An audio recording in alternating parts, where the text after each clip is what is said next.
Broadcasting from Salisbury University campus, this is WSDL Ocean City, NPR News Talk 90.7. Putting Delmarva first. Stay tuned for Delmarva Today with your host, Don Rush.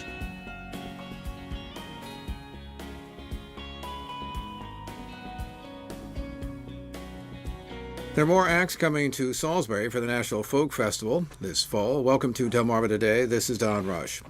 Organizers say they've expanded the broad range of their grassroots folk traditions for the 79th annual event. One group from Port-au-Prince combines Haiti's traditional music with its spiritual message and throws in some rock and R&B elements. Another echoes the sound of Mahalia Jackson with a gospel group from Virginia. And a bluegrass act will be heard with classic sounds from the Blue Ridge Mountains. And finally, it's traditional Iraqi music from a one-time political refugee who evokes the experiences of his homeland and his time as an exile. So it'll be the second year of the event in Salisbury. There have been around 15 acts announced so far. In our studio this morning is Caroline O'Hare. She's the local manager for the festival. And on the phone with us is Julia Olin. She's the artistic director with the National Council for the Traditional Arts. Well, welcome to the program. Good morning. Good morning. So let me turn to you, Caroline. And so, where are we in terms of preparations? How quickly are things picking up? What do things look like, particularly compared to say last year? It's a very fast pace, but it's a run that we have done, and we're familiar with the course, so we're enjoying it. It is fast paced. We've already selected the artisans and craftspeople for our festival marketplace. We'll be announcing them in the coming weeks, and as well as our food vendors have been selected, and we're working with contracts and things like that. And then also our volunteers have the opportunity to start signing up for shifts at the end of this month. We will launch our Get Connected portal, and we're very excited for that. So if you'd like to be in the know, be sure to like us on Facebook or subscribe for updates on our website at nationalfolkfestival.com. We'll keep you informed, and you'll know when all the things are happening. By the way, what kind of things would the volunteers be doing? Sure. We have a multitude of tasks and help that's needed, from the festival desk that interacts with artists at the hotel, to backstage assistance, to running ice and water, helping sell merchandise, just a whole host of things. And how many volunteers do you think you're going to need? How does that compare to, say, last year? Last year we'll have approximately the same amount of volunteers that we'll need. Last year we had, I believe, over 1,200 people volunteer. We have a lot of slots. We're also streamlining our volunteer shifts and listening to comments and ideas from last year, so that this year will go even smoother and even better. So I want to turn to some of the acts that have been introduced. And first, the Haitian group from Port-au-Prince. Julia, tell me a little bit about this particular group. Well, Mouvement Experience was founded in 1978, so it's 41 years ago, and they are really one of Haiti's most beloved bands. They play musique racine, which means roots music. So it's very much rooted in voodoo tradition, and as you mentioned earlier, with elements of more modern music mixed in, rock and R&B. And they take their name from a voodoo priest named Bouk Manduti, who led a famous ceremony in 1791 that is credited with sparking the Haitian Revolution. So, and the kind of music they play, is it in then Creole, or tell me a little bit about the influences that we're looking at? Yes, it's in Creole, and it is based in the ceremonial drumming and song of voodoo religion of Haiti, which really is a syncretized, grew out of West African, Catholic, and Native Taino and Arawak theologies mixed together. And it is really, the rites of voodoo are meant to restore the balance in the world. And this group is very much about a celebration of Haitian culture and bringing people together. Now, there's also, I guess, a little bit of a political element to all of this, because I think he's quoted as saying that it's to tell Haitian people to be proud of their culture. And as we know, there have been a series of dictatorships in the past. We saw this certainly in the 1990s and up into the 2000s. How does this reflect, then, on what he's trying to do? Well, the group actually has rebuffed politicians and political parties. Instead, I think they see themselves as focusing on being the voice of the people and pointing out injustices and the needs of Haitians. They did actually go into exile for a while, a couple of decades ago, but have been back in Haiti now for quite some time. Mm. Well, let's hear a little bit about of the little Haitian music.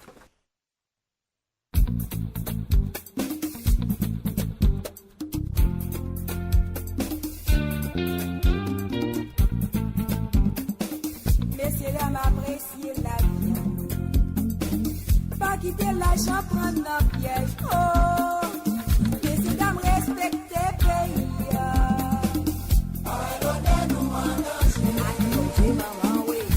Mademoiselle, respectez filles. Pas quitter macho à ville, nous. Mesdemoiselles, respectez Timounio. Avec qui nous menacez. Qui nous menacez. Qui nous menacez. Qui nous menacez. Qui nous menacez. Ouais, qui nous menacez.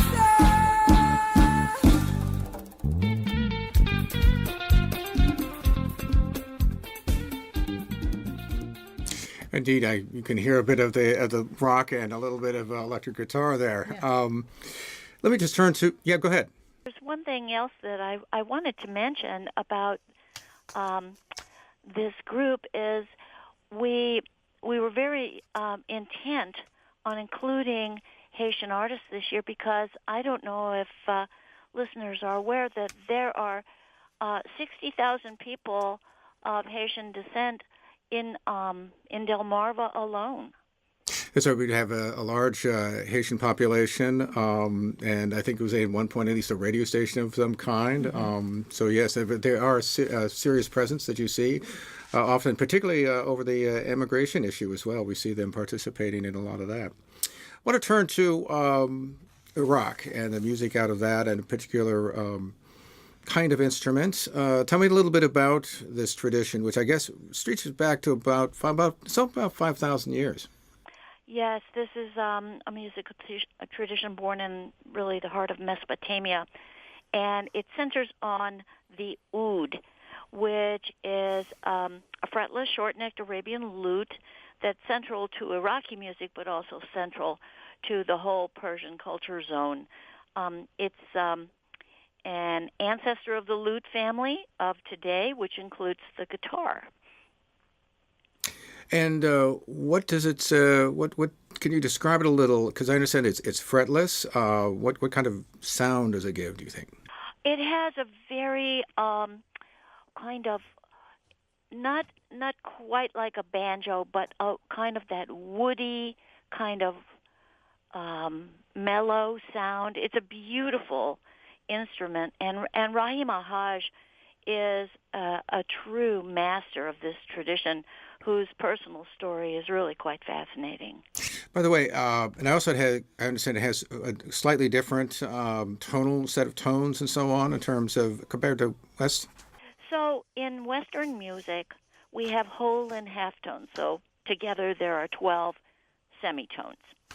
In the music from the Middle East, it is based on quarter tones. So there are 24 quarter tones, which sometimes to the Western ear, gives it a bit of an unusual sound because the scale and the increments of the notes are half are much smaller.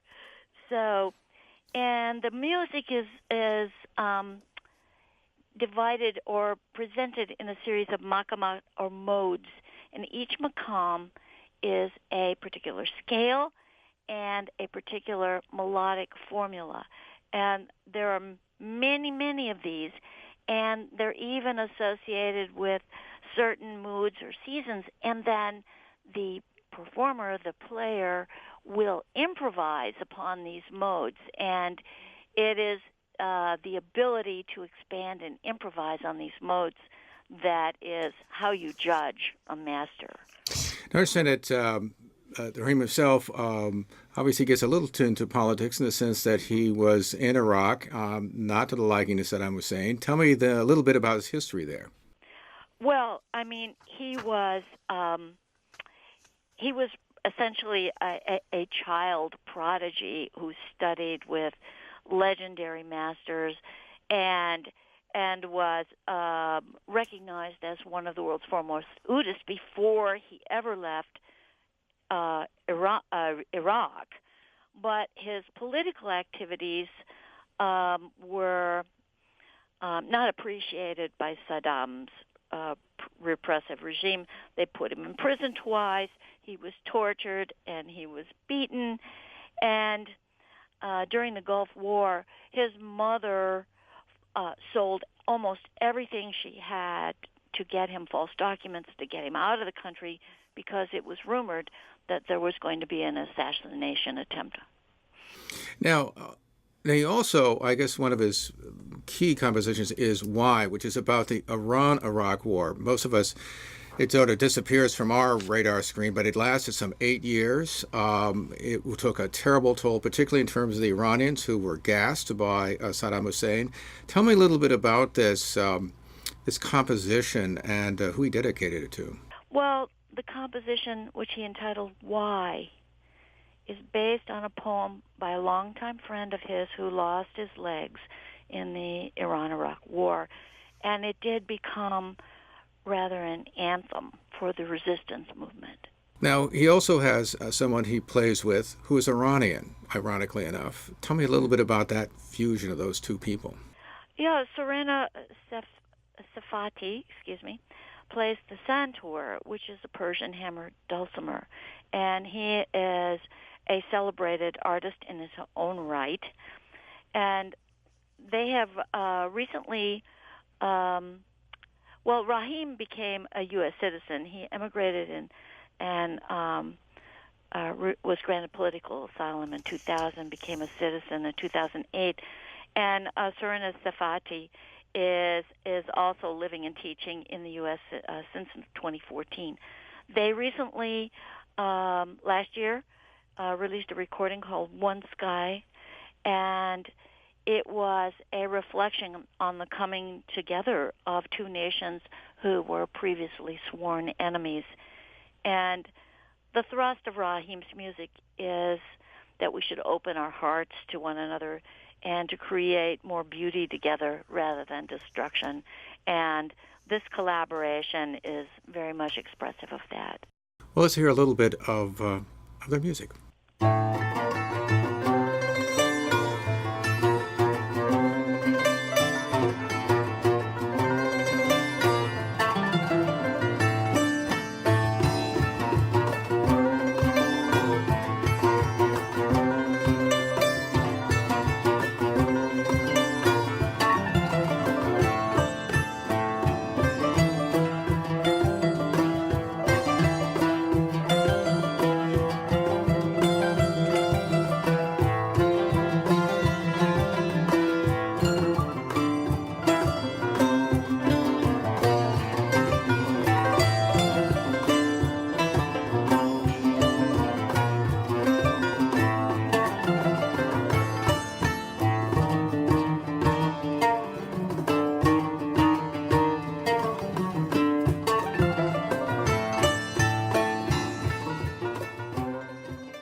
Quite an interplay there of notes back and forth. Fascinating. I want to turn to something maybe a little more traditional here in the United States, which of course is gospel music. Cora Harvey Armstrong from Virginia. Tell me a little bit about first her background. Well, Armstrong still lives in the tiny hometown where she grew up, which was Newtown in King and Queen County, Virginia. Her father was a deacon in the church, and she served as minister of music, as a matter of fact, in this church for 4 decades. Her mother started the Harvey family singing group with Cora and her sisters when they were kids, and she said when she was around the house, her mother was a really big fan of Mahalia Jackson and the Clara Ward singers. So she heard really some of the foundational, powerful figures of gospel growing up. Her mother and father both sang in the church. And later on, she attended Virginia State University, and she directed the acclaimed VSU Gospel Chorale. She also had, I guess, some health problems and relationship problems. Does that, do you think, play into the kind of music that she does? Oh, I think it really informs her worldview and her music. She, of course, had this family foundation in the church, but when she, got to a certain age, she led what she described as a rather hellacious life of drinking and partying and so on and so forth. Excuse me. But some health problems and a bad marriage and her father passing away got her to sort of rededicate herself to her faith and her music. And she is now pursuing a master's in divinity, and she is a minister. And I guess one of the things I read was that described her as being sort of Aretha Franklin on the piano and Mahalia Jackson in her voice. Is that a good description? Oh my God! It really is. I know that's high praise, and this was said by a Richmond musician and producer, Bill McGee, and he this is the quote: Aretha Franklin on piano, Mahalia Jackson with her voice, and Shirley Caesar with her style. And you don't, there's no higher praise than that. That's almost scary. So, but she's that good, and I mean, she is a force of nature. And with her sisters singing in the group, backing her up, it is very, very powerful music. And I understand that she writes, obviously, songs of her own, but also seems to certainly like the traditional songs.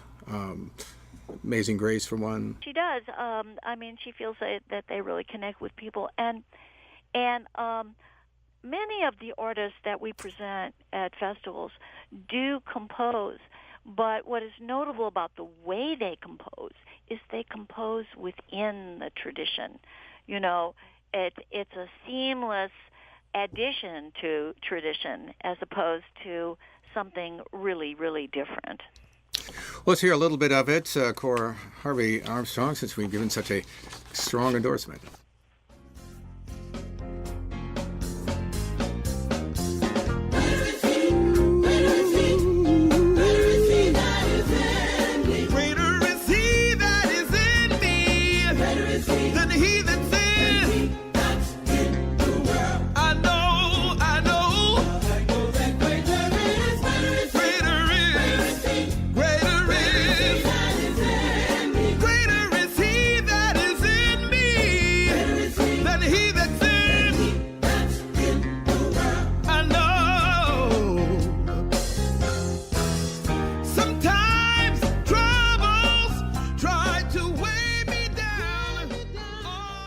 Very, very traditional, but it's certainly outstanding gospel there. Very reminiscent of the African American church that we treasure here in the United States. Yes, and I might add that it's Cora on piano as well as vocals. Yeah, it's a remarkable. So finally, we want to turn to bluegrass. Tell me a little bit about the group. Its background. I guess it's rooted in sort of Southwest Virginia, North Carolina, that kind of thing. Tell me a little bit about that. Well, what's notable about this group is, yes, they are rooted. Their music is rooted in that Galax, Virginia, Mount Airy, North Carolina, kind of famous musical hotbed. And their story begins with previous generation of two families. And it also connects very much with the story of migration from the mountains in the 20th century, particularly around the time of World War II, when so many people from the southern Appalachians moved up into Maryland, Delaware, Pennsylvania, and environs, including Washington, D.C., and brought this music with them and kept it in these, what were essentially migrant communities resettling in the Mid-Atlantic. So Danny Paisley, who plays guitar and is the lead vocalist for this group, and just known for this amazing rooty, rough, high lonesome kind of vocal that is, it just goes straight to your heart. You're stabbed by it. Another primary figure in the band is T.J. Lundy, who is the fiddler. But the Paisley-Lundy families, Bob Paisley and Ted Lundy, their fathers, were two transplants from the Gila Mountain area. In the 1960s, they formed a band in Delaware called the Southern Mountain Boys. When Ted Lundy passed away, Bob renamed the group Southern Grass, and the group has been going now. It includes Danny's son now, 18-year-old son Ryan, representing the third generation of this two-family musical history. And I understand that the fiddler in particular is a master of what's called the 50s bluegrass. What's that about? Well, it's kind of a classic sound. I mean, bluegrass didn't really emerge until about 1945. Mm-hmm. So his sound harkens back to kind of that pioneering generation, the first generation of bluegrass players. Mm-hmm. What do you think is distinct about this as opposed to, say, other bluegrass? I mean, I don't know if you've thought about that, but... Well, bluegrass today, it really there's a really great range of styles within the genre, from very traditional, to which has a lot of commonalities, I think, still with kind of old-time music, to a much more slick and contemporary style where you can detect a lot of other influences from country music and other things coming into the music. And it's not a matter of is one better than the other, but there are all these different shades and tints of bluegrass music. This group is just, really at the heart of the traditional sound. Well, let's take a little listen to that traditional sound. Slowly the long day turns to night. Soon they'll turn off the prison lights. Within my cell I'm making plans to be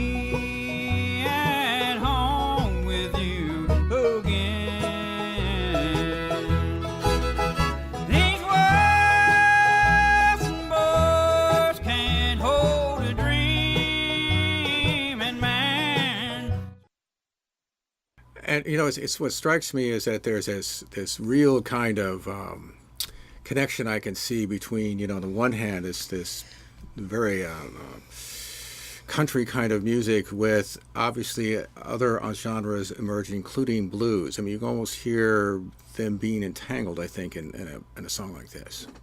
Yeah, and bluegrass, as it was born in the mid-1940s, it was, it really was incorporating elements of blues and ragtime and some jazz. It was all part of the kind of musical stew that bluegrass emerged from.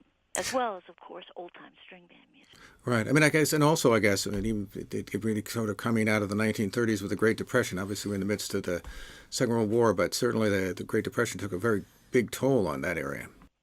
Oh, yes, and certainly that accounts when World War II was coming along. That accounts, and the work in the factories in the Mid-Atlantic accounts for a lot of that migration up here. There were jobs. So, again, wanted to check in here. And, Caroline, again, so people want to be checking out, see what they might be able to do, maybe even hear some of this music. What should they be doing? They should go to nationalfolkfestival.com, and you will be able to hear audio clips, check out bios, photos. We have video clips, as well as information about the festival, and we'll have schedules as we get much closer to the festival and things like that. But, just listening to those clips, it made me think about the music that's going to be wafting through the air in the evening, and listening to Danny Paisley's voice, or listening to Raheem's oud, and just the myriad of sounds and just delights that we have in store for our festival goers. I'm just it just gets me excited every time we visit and get to chat about the artists that are coming and what's happening next. Julie, as a matter of fact, I guess in one of the press releases talking about trying to broaden the kind of grassroots music that you have. Is that right? Well, it's a message here about what is American culture. What are we today? Who are we today? We're all of this and more. And the festival wants to share that, wants to share the riches of America's musical culture and other manifestations, and have a chance for the American public to experience and appreciate our nation's heritage, Indeed. I mean, and as we heard, everything from Iraqi to Haitian and to, of course, traditional bluegrass. It reminds us that it's a big family. It reminds us that we are indeed a nation of immigrants. Yes, we are, and it's beautiful. We've been speaking with Caroline O'Hare. She's a local manager for the festival here. And also on the phone with us is Julie Olin. She's the artistic director of the National Council for the Traditional Arts. Appreciate both of you chatting with us this morning. Thank you. Oh, thank you. This has been Delmarva Today. I'm Don Rush. Thanks for listening. Thank you for watching Delmarva Today, a production of Delmarva Public Radio. Production and audio engineering by Chris Rank. Hosted by Don Rush. For podcasts, visit delmarvapublicradio.net or subscribe to the Delmarva Today podcast on iTunes. Delmarva Today can now be seen on Pack 14.